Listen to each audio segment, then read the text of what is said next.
My speech title today is Every Night Can Be an Adventure.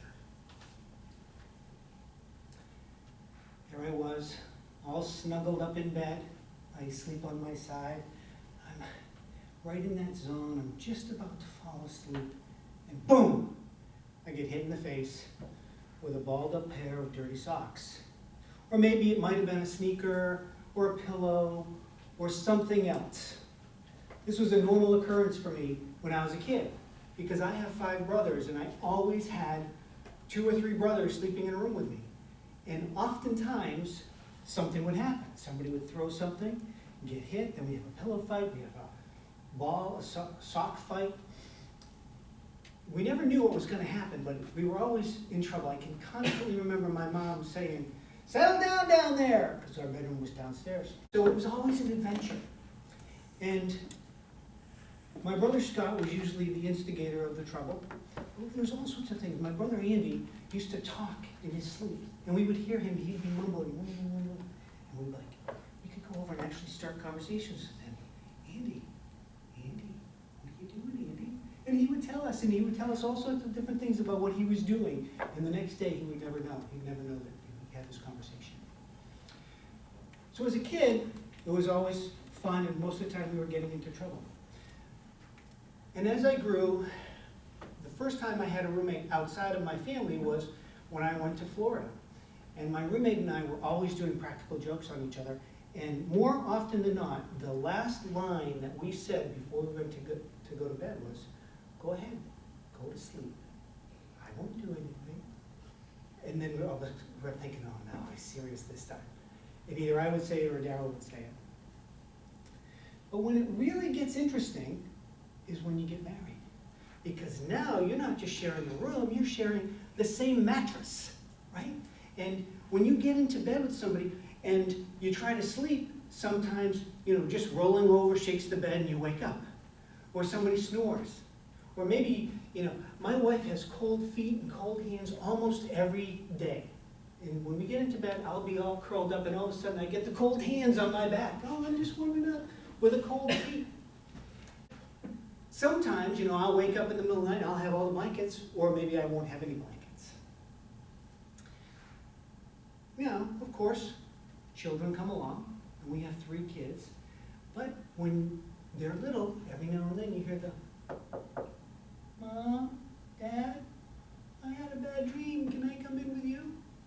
So they come into bed. Now, we have just a full-size bed, which is perfect for 2 people. But you have a little kid, and even though they're a little small kid, their spot is always right in the middle, so they can't fall out. And little kids have not yet learned how to sleep with somebody else. I went in to check on my son last night, and he was sleeping sideways on the bed. And I tried to pick him up and move him over. "Sean, I'm putting your head on the pillow."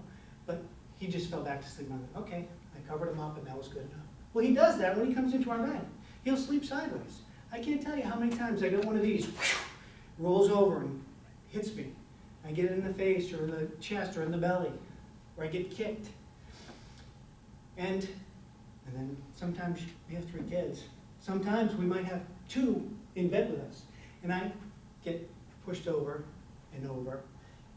And of course, we have the dog. Anybody have a dog that sleeps on their bed? Yeah, they're nice and warm. But the thing about dogs, now, as a kid, we had cats. Cats were great. They curled up in little balls. They would get in between your legs and just curl up there and you'd be like, "Oh, I can't roll over," but they're so cute.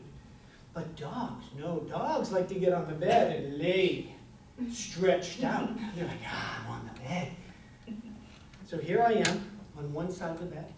Kid, dog, wife. I am at the very edge. I have my 4 inches. I am sleeping, or trying to sleep, very comfortably, stiff as a board, on 4 inches of the side of the mattress. Well, I've learned you don't get a lot of sleep that way. So I now, if it gets more than 1 or I get whacked 1 or 2 times, I'm like, forget it. I grab my pillow and I go sleep, usually in the bed that is now vacant because the little one is in my bed. I remember so many things, and as I was preparing this talk, I remembered as a kid on Sunday mornings, my parents would sleep late sometimes, and the kids would all pile in to their bed. And I don't know if you ever heard, I don't even know what the song is called. We called it the rollover song. Roll over, they all rolled over and one fell out. Well, we used to do that. We would all start singing this, and I think it was my parents' ploy to get us out of the bed. But my little brother Vinny, who was the youngest, would always start it because they all rolled over and one fell out, and the little one said, because the little one was always the last one. And we would do this song until everybody was in a pile on the side of the bed, and my parents had their bed back, and my little brother was like, yay! And it was such a nice memory to think of that, and to think of all of these other adventures that you sometimes have. As soon as you think that day is done, you think, oh, I can't wait. Just remember, fun things happen in the middle of the night. Thank you. You want to just hit the top button on that below you for me?